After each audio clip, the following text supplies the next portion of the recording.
Hello. Can you guys see me or hear me?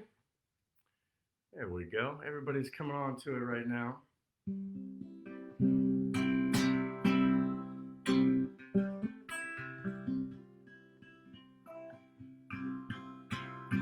I'm here in Nashville, Tennessee. I see our room is populating up right now. I'm very happy to be on Sound of Nashville here at NL, and grateful for this opportunity to say hi to you guys. Sort of a partly cloudy day here in Nashville on a Friday, right around just 2 p.m. our time, um, which I believe means, well, what time is it where you are? What time is it right now? It's 9? 9 p.m.? I think so. You're Perneely, first up there. Um, Marissa says, "How's it going?" It's going all right, Marissa. We're hanging in here. Here, obviously, it's a tough, strange time. Everybody able to hear me? Yes, you can. Um, it's a tough, strange time in the world for so many reasons, um, but we got to keep reaching out to each other with love and goodwill, and that's what I'm doing today for all of you across the ocean. Of course, one of the last things I got to do before this whole the whole COVID thing happened was to be in Berlin and to play in Berlin, and I'm telling you, it was one of the greatest things I've ever had the pleasure of doing. It was so much fun. I thank the people at C2C. I'm also got to do it in Amsterdam. Did not get to do that in London or Glasgow or in Dublin yet. Hopefully, we'll come back and make that happen. It seems like 1,000 years since then. Anybody else sort of agree with that? Um, I've been doing my own thing for a while. I've been doing some online live streams, some quarantine streams. I did 9 of those. Did not do that last week. Probably not doing it tomorrow. But I just wanted to take this time to reach out because I'm so grateful to everybody over there. And I know this is available and everybody gets to see it. But I haven't had a quick chance to say thank you to, well, Berlin in specific, C2C in specific, but Germany at large for being so kind to me every time I've come over there. I wanted to reach out to you guys right now and say a big thank you. And everybody that also made the trip to come to those events. Amsterdam also um, was a town that was sort of, well, I know this is this is the Netherlands, but Amsterdam, I was the first one that I got to do of the two, and we were returning to Amsterdam for only the second time. So it was the first time we were there. We got to walk around just briefly for the day and get a bit of a sense of it. And Patty and I fell in love with it, and we're like, we have to go back. We have to go back. And so when I got the call to do C2C in Amsterdam, I had already gone crazy because of my, just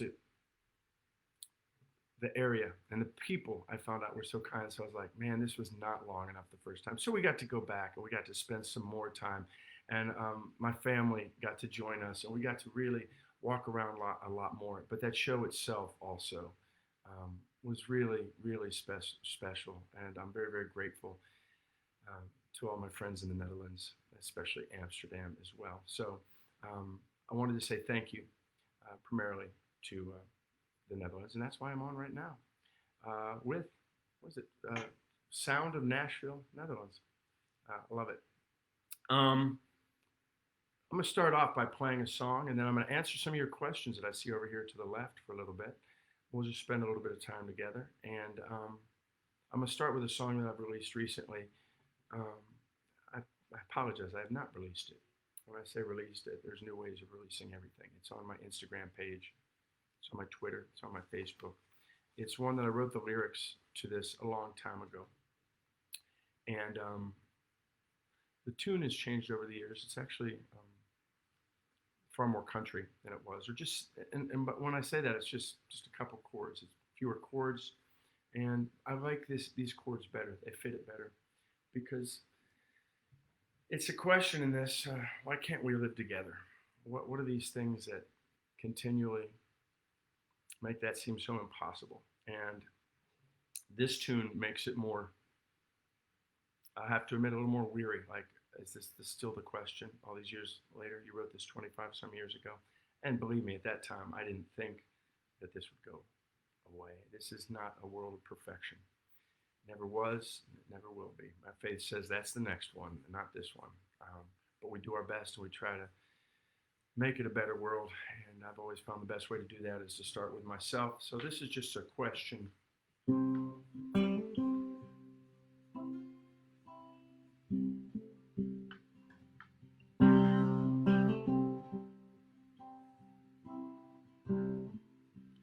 Who do you laugh at? Who do you hate? Who are your daughters, your children, forbidden to date? What part of town do you try to avoid? Who is the reason that you're unemployed? Who can't be trusted? Who is unclean? When you say they're kind, who do you mean? When times are troubled, who do you blame? Who does your father think all look the same? Our hearts are like leather.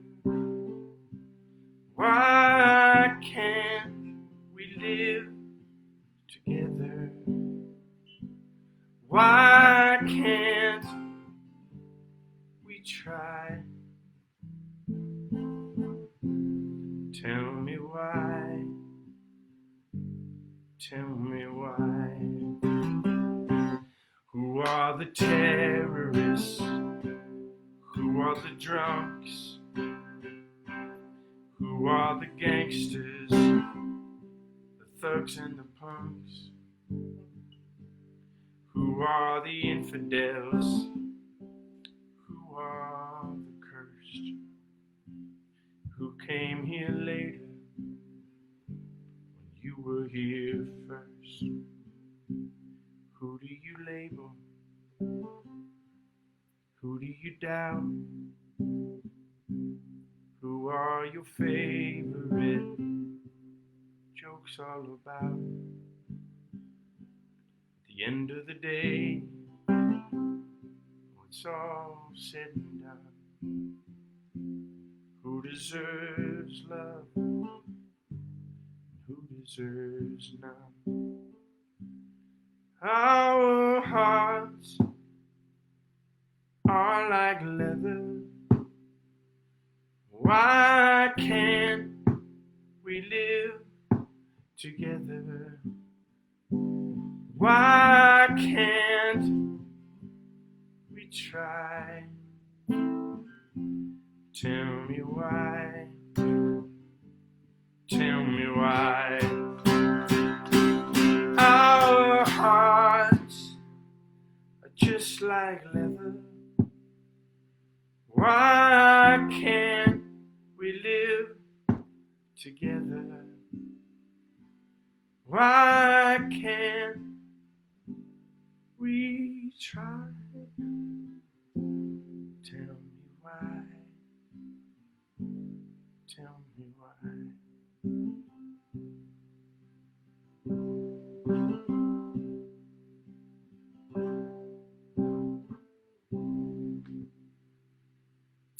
Well, that is Tell Me Why. Let me put this guitar down. And I'm back. I want to start asking some answering some questions. So I appreciate you sending them in. My wife Patty's looking at and going to help me too. She has better eyes than I do for sure. But first of all, for those of you that weren't here at the very beginning, thank you so much for being with me. I'm so grateful. I know people are watching from all over. As I said in the beginning, I was so grateful that the portions of the tour that I did get to do were in Berlin and, of course, Amsterdam. So this is me sending out my love and saying thank you, not just to the people that were there, but to everybody that's welcomed me over the course of time, and to just sort of keep this connection. had enough of this social distancing, I think, as a lot of people have. So we can social distance or physical distance, but I've had enough of the emotional distancing. Let's be close again. So I'm getting a bunch of questions. And first of all, I hope you can come back to the Netherlands. Well, you are not kidding. Maria says Marisa says Europe misses you too. I miss you guys very, very much. As I said, that's no way to have to leave to on the top like that in that unbelievable place. Cynthia says, don't forget Amsterdam. I never could. Patty has a couple questions she's brought up for me. First one is, what's your preferred type of performance? Is it intimate or big stage and band? I'm not sure who asked that one, but whoever it was, it's a great question. And the answer is, it's sort of hard to say. It's almost like they each have their thing. I always want connection. So I'm always about trying to make it as big as I can get it, but still have connection. The second that the venue is too big for me to reach somebody, I don't want that. But of course that never has to be. There are bands, U2. You can see U2 and you can be in the back row across the stadium from them and they're connecting. So obviously I'm a performer. I want a lot of people there. That means that you're striking your chord. I won't ever get that U2 audience for sure, but I will, and I'm blown away by the numbers I do get, especially in Europe. And I just want to make sure that whether they call small spaces intimate spaces, and I don't like that. I want all spaces to be intimate spaces. So they're big or little. I've played them all, believe me. I've played some tiny little rooms. I was in a band in college, and we played tiny little bars. One time I played in a bar, and it was so small, and our whole band was there, and there were more of us than them. There were 2 people sitting at a small table about 6 feet from us, and there were 5 of us. And I was afraid it was going to be a long night, and that the band was going to get a little discouraged. So I went up to them. I said, "Here, guys, here's what we're going to do. We're not going to play like there's 2 people out there. We're not going to play like there's 10. We're not going to play like there's 100. We're going to play like there's 30,000 people. We're going to do this show in this tiny bar like it was a stadium concert, and just to amuse ourselves." And that is exactly what we did, and I did. I promise you, I walked out on that stage, and I went, "Hello, Virginia Beach!"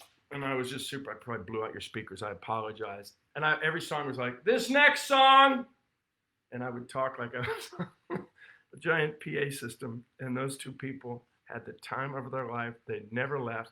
And at the end of the night, they stood up and they gave us a standing ovation. And our guitar player threw his pick out into the crowd.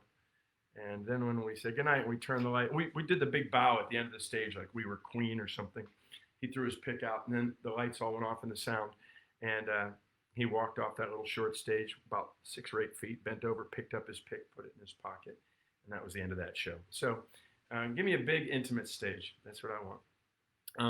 Another question, somebody asked, how does writing in Zoom compare to writing in person? I have to admit that I didn't have a whole lot of optimism, just because I wasn't sure how that would all work out, because you're going to miss a lot of things. You're going to miss the time you're driving over, which is no small thing, where you're in that headspace. If you're in your house and all of a sudden you have a Zoom meeting, there you go. But when you're driving, your ideas, I notice, on your way to a write are churning, and you're thinking of it already. So by the time you get there, you're kind of started. With a Zoom, you can do that beforehand, obviously, and I do a little bit, but you miss that. You miss being in somebody else's space. I like being in somebody else's space and seeing how they write, where they write, what songs have they written. These things, they spark. I've pulled up to do a write before at a place called, in one of the signs on Music Row, they have a bunch of signs out for what the publishing house is called, or the managerial house. And one of them was called This Publishing House. It was This, THIS. I pulled up to that right and saw a big sign out front that said This, and I wrote the song called This. So that kind of stuff you lose. But having said all that, I was afraid the connection would be lost, because the connection is one of my favorite parts of a write, or as they call it in Nashville, the hang, just hanging with each other. I love the hang. But what I found is it kind of works on Zoom too, especially now that I got better internet. My internet was not great for a while. It's better now. Hopefully, I'm probably probably cursing myself by saying that. In any event, I found that it kind of does work on a Zoom right, as long as you're focused in, and generally you are. The ones I've done, I've only done a handful, but I'm real pleased with the results of all of them. And it sure is better than nothing. But it's even better than some things. So I like it. Had another question here from Holly. Co-writing. How do you decide which ones you'll record? Quick one before that. Gabby, how are the dogs? The dogs are excellent and awesome, and one of the truly undefeatable things in this tough time. They're pure good. They're pure happiness. They're pure love. They curl up on you and make you feel like the world is all right no matter what's going on. So we're grateful for that. I never was a dog person. I'm a dog person now. All right, co-writing from Holly. How do you decide which ones you'll record? Well, I've never been in a situation where I had to fight with my co-writer over the song. I would love to be in that position where they were like, "I'm recording it." Haven't reached that yet. That would be something that would be wonderful. I'm getting closer probably. I don't even know what that means to say I am. I just feel like I am. And I like writing songs for other people. So I would love that. What am I talking about? I should talk about the song I wrote with Keb Mo, the great Keb Mo. Please check out Keb Mo, Kebmo. Incredible blues singer, blues guitar player, just a wonderful man. And I've known him for a while through Colin Linden. Colin, and I got together to write a song that we knew was going to be for him. It always could end up being for me, but we knew that was going to be for him. And it was called Don't Throw It Away. And it was about all the plastic in the seas, which is an unusual topic for a great blues song. But it was one he had and that we wrote, I think, pretty daggone well. Well enough that it was included on his album, and well enough that album won Best Americana Album. The album's called Oklahoma, and that's one of the cuts on it. So slap my hand for saying that I haven't been able to write for someone else. There we are right there. But I think sometimes, I don't know, it'd be like if you're shopping with a friend and there's one sweater and you grab that sweater off the rack. I guess it's different if you made the sweater. But you both look at each other and sometimes you're just both, I want it. But most of the time you go, yeah, it's a little more you than me. Or it's a little more me than you. It's that simple. It's that hard to describe or define. Another question. What's a typical quarantine day like? I'm sorry, I don't know who wrote this one. Well, none of them. I guess they get a little bit typical. It's the busy ones, the ones I plan, and the ones I don't. If I have something like this, I prefer it, like some event where I get to be in touch with people, or I'm writing music or something like that. I always want to find something to do. Definitely been spending a lot of time thinking, reading. I guess I'm trying to remember what book of the Bible it says. There's a time for everything, like the bird song, do everything, turn, turn, turn, when it is the season. And there's a time for this, and a time for rest, and a time to be active. This has definitely been time to spend with the family, with my wife, and with my daughter who's home. I have another daughter in town, but we're still social distancing because she's out in the world. So she comes over and we are outside on the porch or something like that. We've been living a lot of our lives outside. I am I'm the daddy-o of the patio. I've been out there and I sort of love it. In the morning I go out there, sit on the couch at the table there and start my reading then. And as the day goes on, we end up out there either cooking something on the grill or being out there. I'm trying to make sure that I reach out and get in touch with different people throughout this time. All this separation is too much, so I'm glad to get to do that. Another question. All right.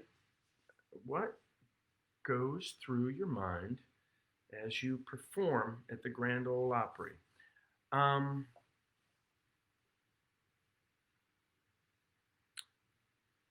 If you're like me, my mind doesn't have one narrative. I don't have one voice. What was that movie? Was it a Pixar? I forget what it's called. All the feelings up in the head, and they're all talking at the same time.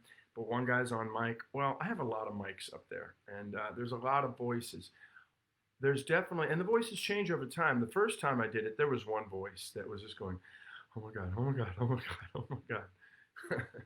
That voice of you're at the Grand Ole Opry, you're at the Grand Ole Opry, just calm down, man. The other voice going, calm down, don't you? Just calm down. And it was going, oh my God, oh my God, oh my God, calm down. So those are pretty much the two voices early on. Those voices are still in there. They're not as loud. The other voices, you'd be amazed at how many things are going on in your head about the performance itself.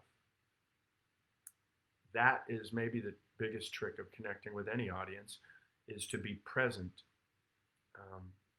I'm not saying it's like landing an airplane. Some nights it can feel like it. If you don't have the monitors working right, you're not hearing it, or you find out one of your guitar notes is out of tune. I'm going to be honest with you guys. Hold on. That song I played just a little bit ago, it would be in this key, and this guitar is not tuned right. That's not a chord you want to hear. And I was playing it, and I started playing it, and I was a little bit in, and I said, your guitar's not tuned right. So while I'm still performing this song, while my heart is still in it, there's another voice that says, your guitar's not tuned right. What do you want to do? And one voice goes, stop, start over. And another voice goes, calm down, it's not that different. You can make it work. It won't be perfect, but it would be better just to keep going. So those are just some of the voices. And believe me, just because you're in a hallowed place like the Grand Ole Opry doesn't mean those things go away. In fact, because it's harder to center, harder to focus, more mistakes will be made. That movie was Inside Out, I'm being told by my very smart wife, or somebody posted it online. Oh, Gabby, thank you. Inside Out. But those things are always there. And for a while, that really used to bother me. Not just that I was being bothered, but afterwards, it would upset me that I'm here in this perfect moment and I wasn't able to make it perfect because I forgot my pick, so I had to play that song that needs a pick without a pick, or I didn't tune correctly, or all of these things. And as anybody that knows me knows, I sort of realize that that's not the point of any of this, and that I'm not perfect. So I'll say it again. It's not about the perfection, which I got no shot at. It's about the connection, which is all I'm really aiming at. So again and again, there's voices going, it's not perfect, it's not perfect, it's not perfect, and other voices going, and it never will be, and it never will be, and it never will be. But you are at the Grand Ole Opry, so stand and deliver and be as present in the Grand Ole Opry at this moment as you can. That's one of the tricks, is that I think for a lot of artists, it's a lot, and it's I mean, you always move to the next venue. Like the first time you're playing at a major arena or something like that, it's got to hit you hard. And so part of you says, don't think about it, and just sort of use some denial and just perform. But you don't want to do that either, because that means you're not present. That means you're missing the moment. Some people use different things to not be there. You know, you drink a little more than you should, or you take this pill or that pill, so you're not feeling it quite as much. All those nerves or all those anxieties or all that part of it. But in the end, I didn't get in this not to feel it. I got in this to feel it. So that's a long answer to a good question. Barbara asked if there's any chance of a duet with Ilse Delange. Ilse is just wonderful. I love her so much. She's just one of the kindest, sweetest, most talented people in the world. Of course, she was in those got real big in those final episodes of Nashville, and was on that for that whole last season. And more than that, or just the last season? My brain. Let me know. I think it was just the last. Was she in the one before that? Was she in 5 also? I don't believe so. Anyway, either way, she was wonderful in that. And it was very cool because right near the end, very last season, very last scene, my character and her character sort of said, I say, hey, she says, would you like to write together? And I go, I'd like that. And the cool thing was that I got to write with her. And that was a very, very cool thing for me. And we actually sang that at the Grand Ole Opry, that song called Oh Memory. And to be honest, it wasn't really a duet per se, because it was more than just us. She's with the Common Linnets is the name of the band she's with, and the other guys in the band who are also kind of wonderful, performed that with us. And so it wasn't really a duet. That was your question, but it was daggone close to a duet. In fact, we rarely do this in a song that somebody takes over the lead. Um, uh, I sort of sang the choruses, but we wrote it in such a way, the song's written in such a way that if I'm going to sing the choruses in a key that I like, what it does is it puts I'm sorry, I wanted to sing the verses in a key that I like, and it puts the choruses really high. That, oh, memory. It's a bluegrassy thing, and those bluegrass guys, they got that high, keening voice, which is why we wrote it like that, but I had no shot at singing that. Jake Etheridge, who's also in the Common Linnets, I think it was probably even a little high for him, and he's got a much bigger range than I do. So it was really cool to hear Ilsa take that lead, that high part on that song. So the answer is we've written together, we performed together. Is it a duet? No. Yeah, I'd love that. Hopefully we'll get to do that down the road. Kitty asks, on the road, how much free time do I get? Obviously that changes from event to event. I was pretty surprised or grateful for the amount of free time I got on C2C because it's very similar to the TV show like Nashville. If you are just the bang on lead and every scene's about you, you're going to be there a lot more. Obviously, Connie, with the years she was on Nashville, even though it's an ensemble, she was there a lot more than I was. Even because there would definitely be scenes with her and the Mayor Teddy or her husband and her family.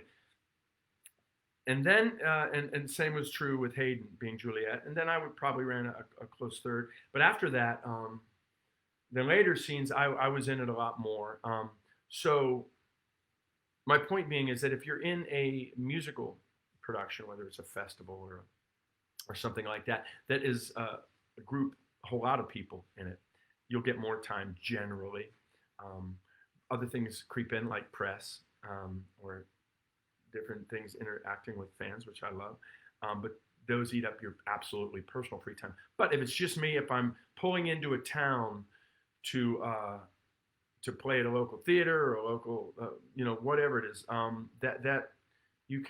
that works both ways. Sometimes if the sound crew's there and the guys in the band hook up and you get up and you do a quick sound check, there's something called sound check most of you know about.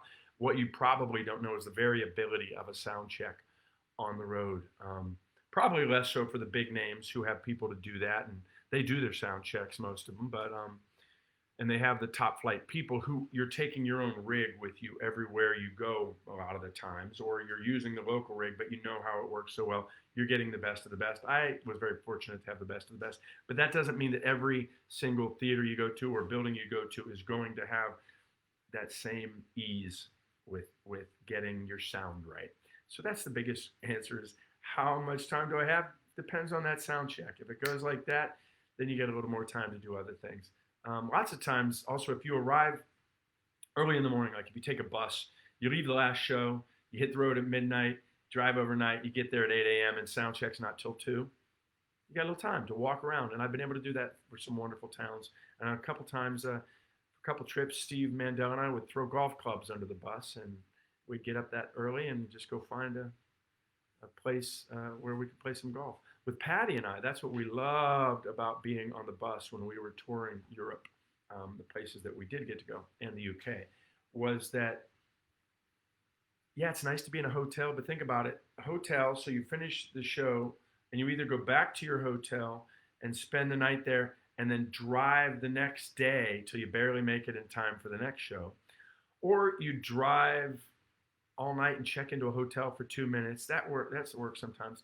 We kind of preferred the fact that if we could stay on the bus, as long as I was able to get a good shower, we were able to clean up at the theater or wherever we were. The bus would take us overnight. We'd wake up at the crack of dawn and a lot of cities, and that meant we had morning is a gorgeous time to walk around a city you haven't been around that much, and we would do that a lot. And I would just have to be back in time for that sound check and cross my fingers. So another long answer to a good question.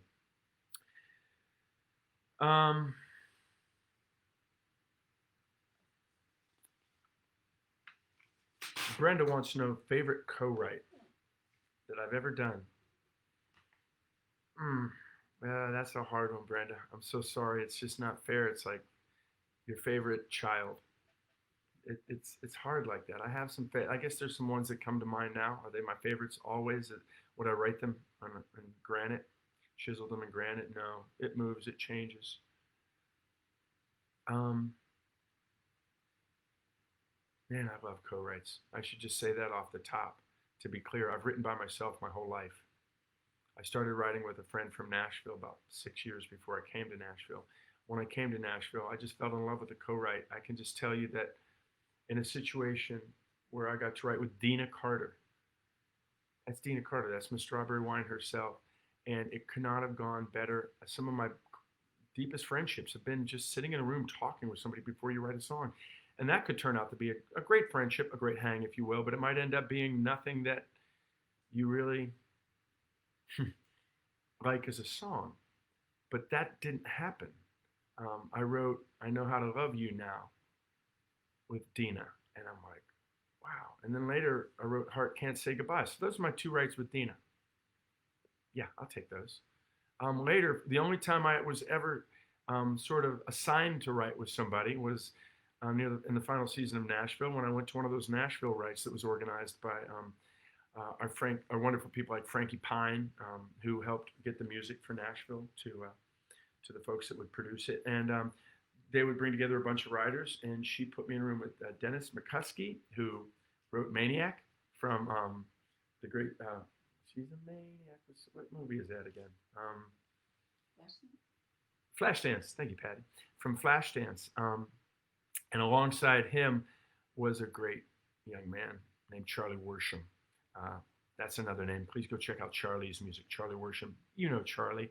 I think Charlie is already very favored in the Netherlands, if I'm not mistaken. If he's not, he should be. I believe he is in Germany as well, in the UK, these other places I've been. Charlie's already made a name for himself.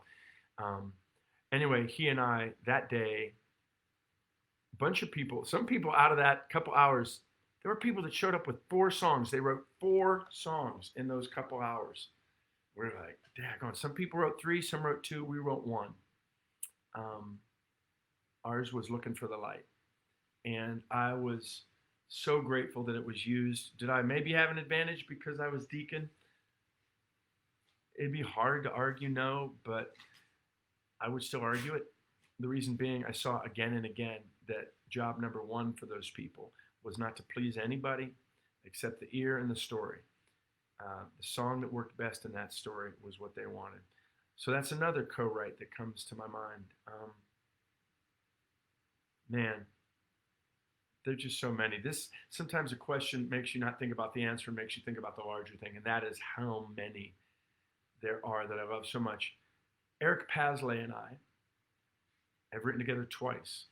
In those 2 times, we wrote, first song we wrote was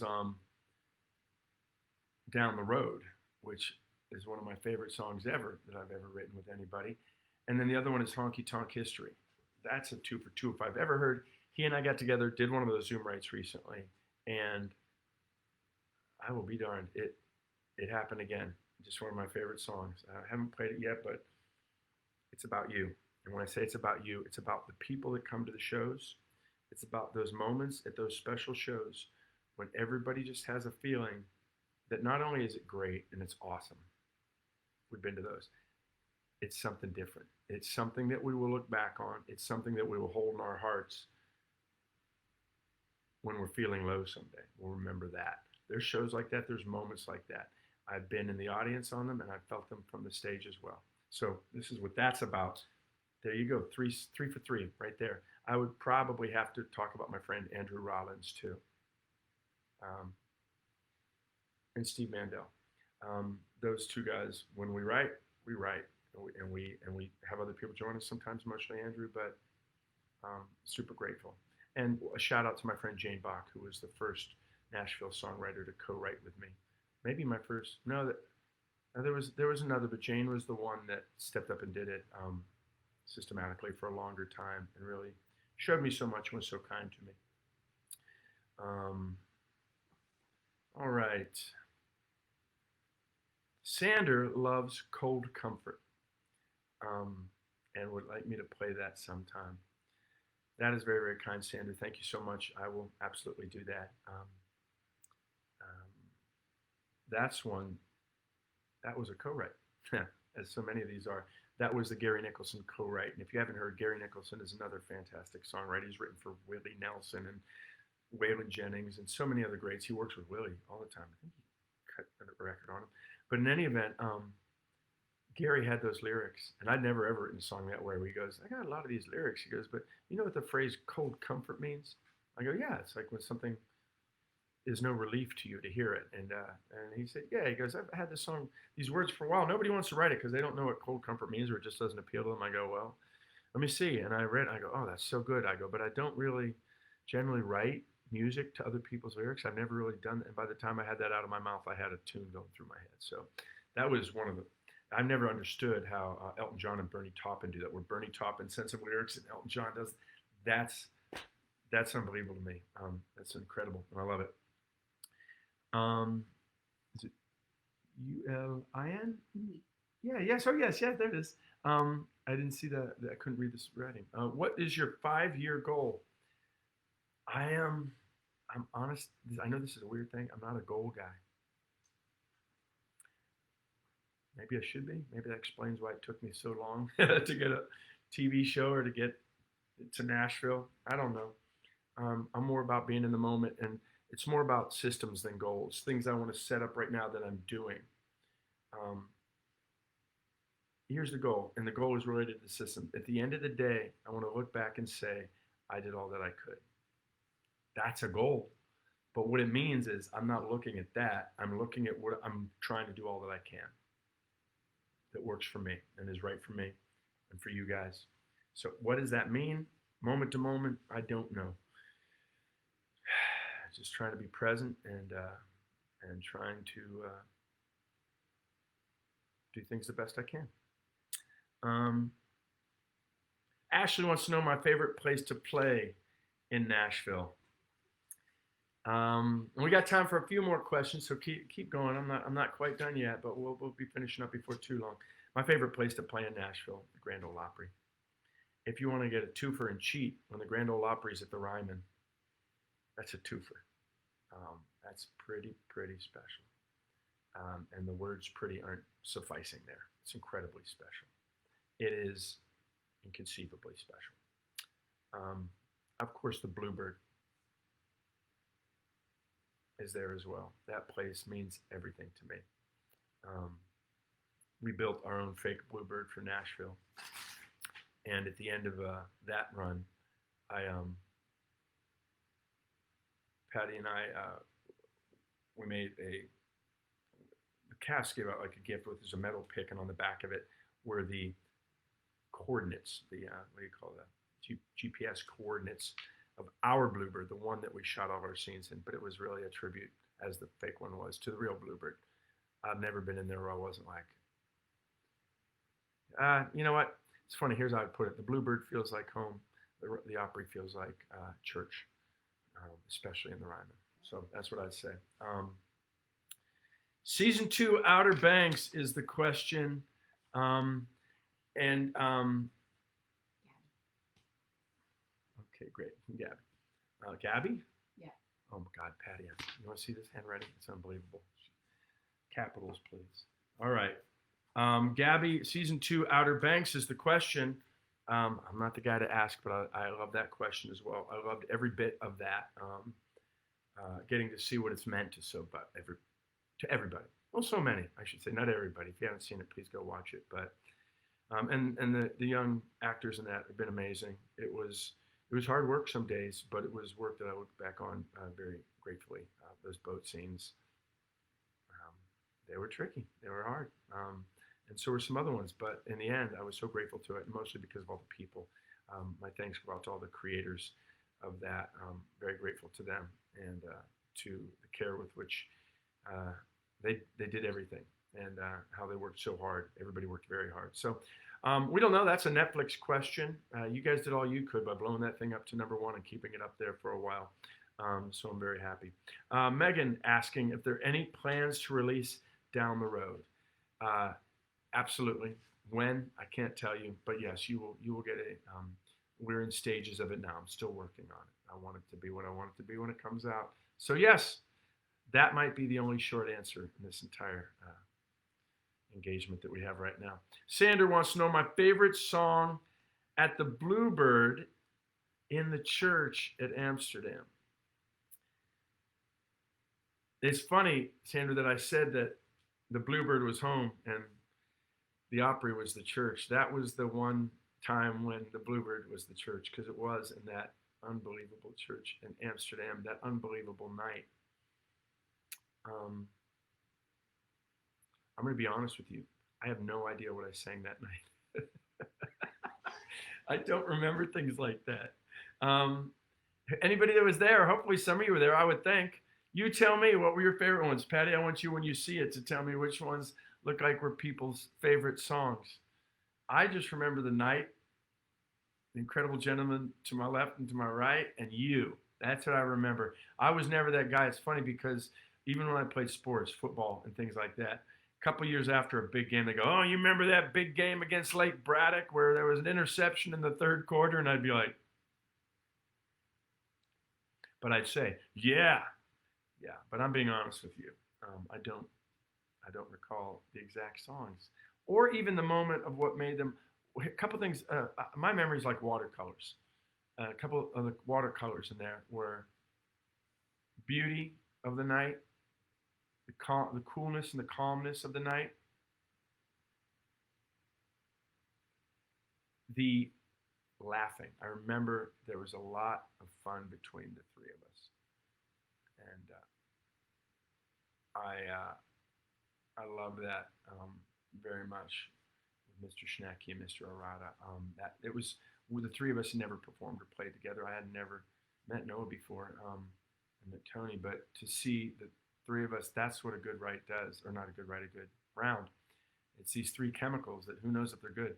Instead of a chemical, let's use ingredients. My family, we throw different things into the stew.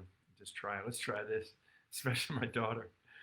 She threw a bunch of rosemary into some mac and cheese the other day, and she liked it. I don't know that her boyfriend did.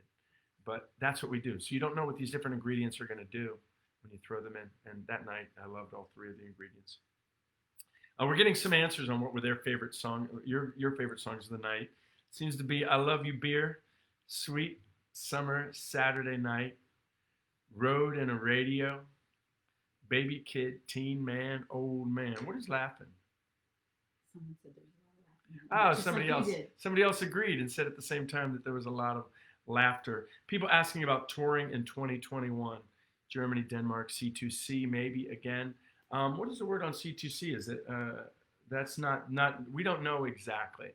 So I'd be out of line to say, but am I coming back, God willing, and this thing all goes away and everybody's able to do this? If I'm able to, I absolutely will. It's only the ability is the only thing. That combination of what the world is open up and what we're allowed to do, and I am contracted to a little show that you guys, I had already shot at the time, but you knew nothing about Outer Banks. Now you know about Outer Banks. Well, that is it.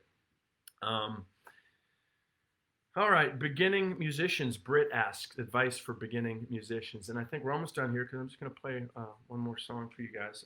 Advice for beginning musicians.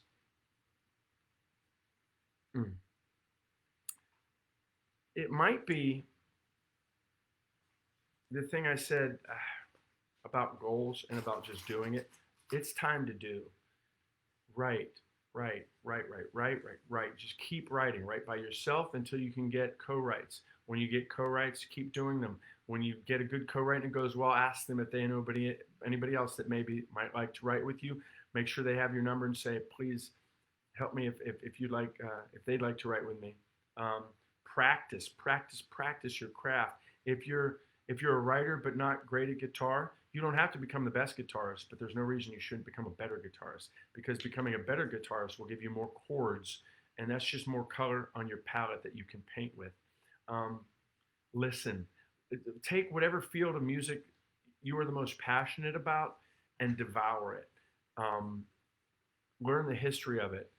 Go write down. Wiki's a great page for hyperlinks.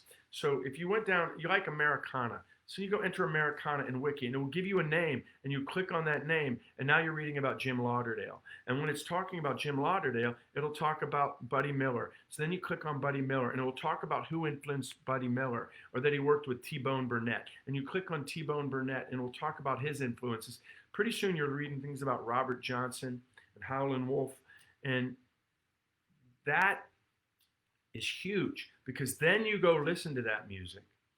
And it feeds you. It feeds you. We all need creatively to fill ourselves, because we're always pouring it out. And the other thing I would say is it's okay not to feel great at first, or like you're that good. The doing is what makes you good. The 10,000 hours of it. Go and go and go and just keep doing it. And there will come a time where you think you're really good, and then all of a sudden you'll walk into a room and you'll go, oh, none of these songs are any good. That's okay. Start over. I did that. I went to the Bluebird. I've been writing my whole life, and I saw one Bluebird round, and I felt like taking my whole file of songs and clunk, starting over. That's okay. That's called inspiration, unless it becomes desperation. Unless it becomes, I can't do this, I give up. That's the only thing you can't do. Go do it. So that's it. The other thing is, people are like, even with acting, did you give yourself a deadline? I was like, nope. I didn't have a plan B. Or even if you do have a plan B, you can go do your other thing. Work your job that's going to support you while you're trying to become a writer or an artist. So even if it's drudgery, you don't have to love it. You're doing that so you can do the thing you love. I'm not so sure. It's not really fair to me to chase my dream on somebody else's dime. I tried not to do that. So I did the work I had to do, and I just kept going. And I didn't have a limit, because I said, why would you have a limit on when you can be an actor? If I can drag my butt in front of that lens at whatever age it is, and they'll film it, I'll do it. And the same thing is true with performing and writing.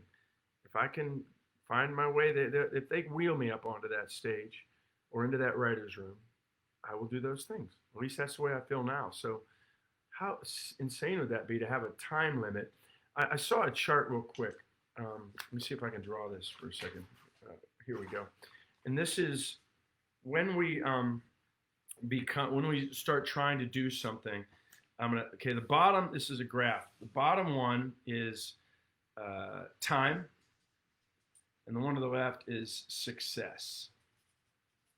So like this, all right? There it is. This is what we expect it to look like, that graph. We expect it to look like that. What happens is, after a couple years, it can look like that. And this gap right here, that gap right there is the thing that makes us feel so bad about ourselves and makes us want to give up. But what we don't know is, generally, the not the expected one, but the one I'm drawing is the one that is more likely. And this is what happens. After that place, if you give up, you're done, and that's where it's ended. But if you don't give up and you keep going, you're still under where you expected, and all of a sudden you hit where you expected, and off you go. We might call this, for me, right there, Nashville. And then after Nashville, I went out places I couldn't have imagined. I was on stage at the Grand Ole Opry. I was performing in a church in Amsterdam. I'm so grateful. I think that's a good place to finish up for right now. I'm so grateful to all your questions. Kitty wants a shout out to her hubby, Wilfred, their 1 year anniversary. Happy anniversary, guys. I can do that one. Everybody seems to be in love with the new Wi-Fi, Patty says. I can promise you this. Patty and I are at the top of that list. You think you love this Wi-Fi? You have no idea. It was very, very hard to do all that with the tricky Wi-Fi, but we did not want to let it stop us. So we didn't. Let me get my guitar. And they had said 2 songs here, so hold on. I have to tune it, remember? I'm going to tune right in front of you, if that's all right. And guess what? It is all right, because it's happening.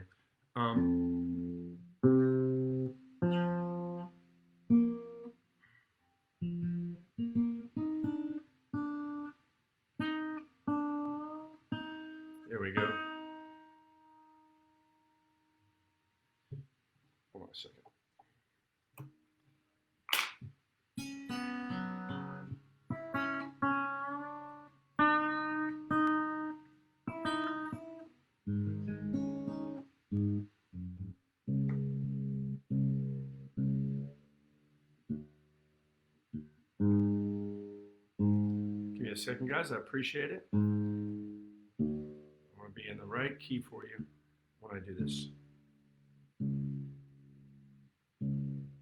And this is another song that I played this during one of my streams.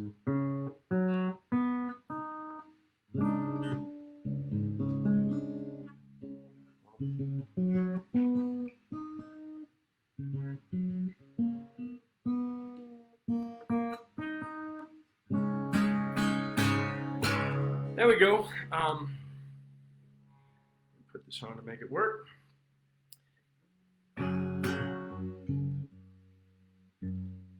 This is a song about playing for you guys and reclaiming those moments where we were all together. And this is actually a cover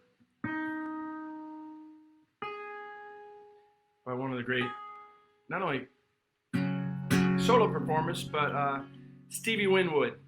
Steve Winwood. You might know some of these, you younger folks might not. Do me a favor, do that Wikipedia thing I said, and go down the Stevie Winwood wormhole and see all the incredible things he was a part of. Oh my gosh, I'm forgetting. Help me. Somebody on there knows exactly the first band he was in when he was a young guy. I feel so good. Give me some lovin'. But was that the Spencer Davis Group? This was the first thing he got known as.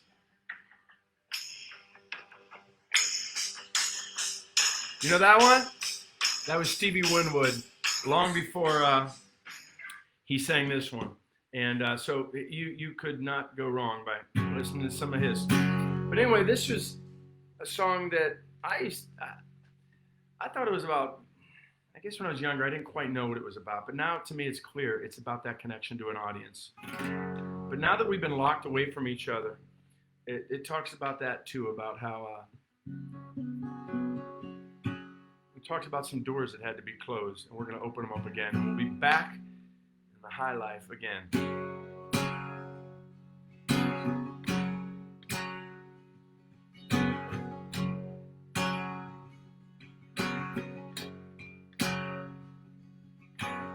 Used to seem to me that my life went on too fast, and I had to take it slowly just to make the good parts last.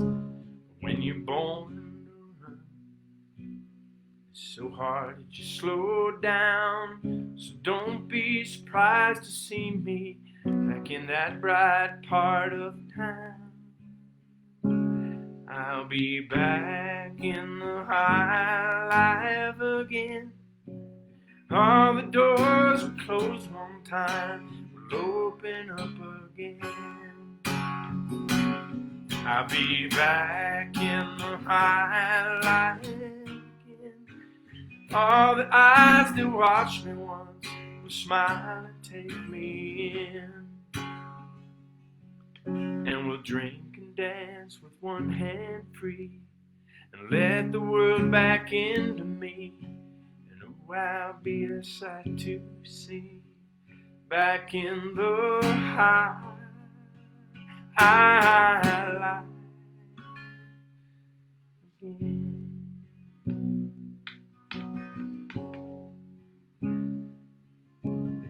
This is the part that's about you.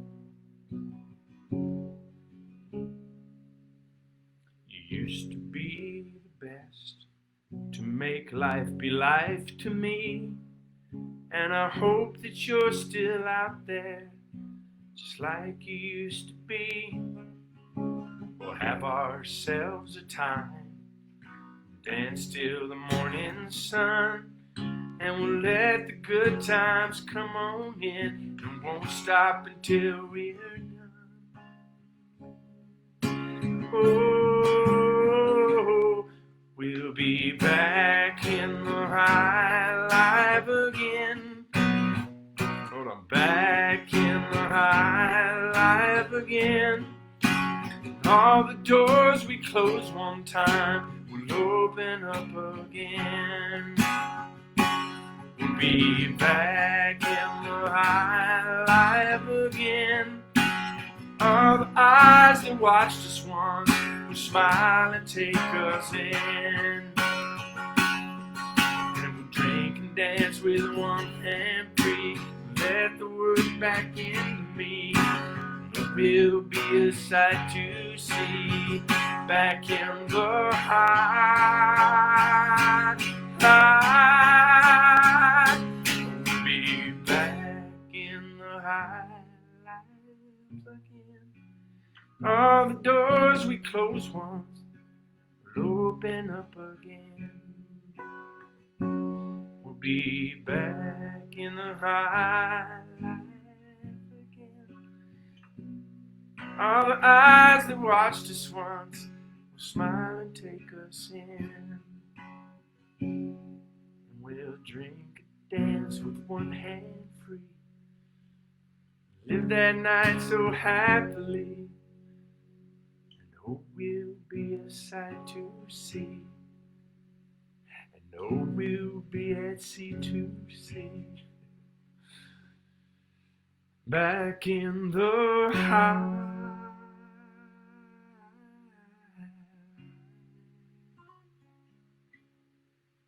again.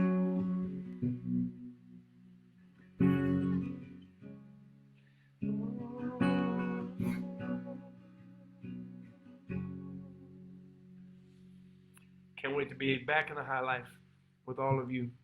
Thank you so much for joining me today. I'm very grateful. Thank you to Sound of Nashville, Netherlands. Love you, Netherlands. Love you, Amsterdam. Love you, any other European folks over there, or UK people, or my American friends. I haven't toured very much here in a long time. I know that. Let's rectify that. No matter where you are, I look forward to being with you back in the high life again. God bless everybody.